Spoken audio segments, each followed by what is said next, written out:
来看台北市和平新生天桥，反对拆掉团体是希望讲这天桥爱留落来。不过，这台北市文化局11月初6的时阵，先暂停拆除作业，提报到文资委员会审议。审议了后呢，这文资委员会认为讲这帮天桥无文化资产的价值，即马已经恢复拆桥的工作了。 这个查甫人情绪真激动，就算10几个警察该挡掉咧，嘛想要爬起哩天桥。好了，帅哥，好了，看你的嘴脸，好了，别那么激动了。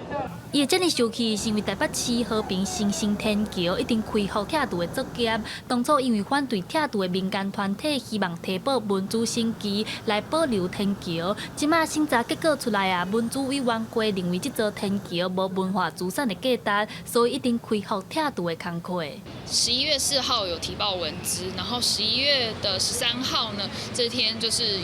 现场有文化局的委员来现场做文资现刊。其实照理来说，明天我们才会知道这个决议是什么，但是结果今天才礼拜2，我们就发现，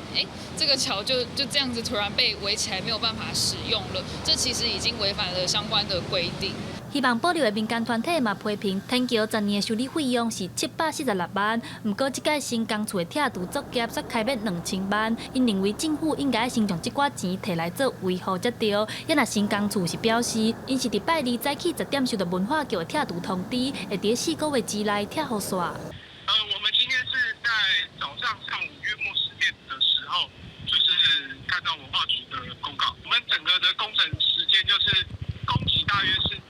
约120天。 新工处表示，拆除期间会管制周边的车路，加减会影响到交通，呼吁经过民众车辆内爱细腻。未来台北市政府嘛伫天桥边仔的大安森林公园设解说牌仔来保留天桥的历史。台北市文化局表示，文资委员是伫勘查了后，6位委员拢认为天桥暂时无国籍的身份，文资程序完毕，所以恢复拆除。不过，反对拆除的团体表示，因未放弃，会继续采取行动来保留天桥。记者陈阿双、柯敏哲台北报道。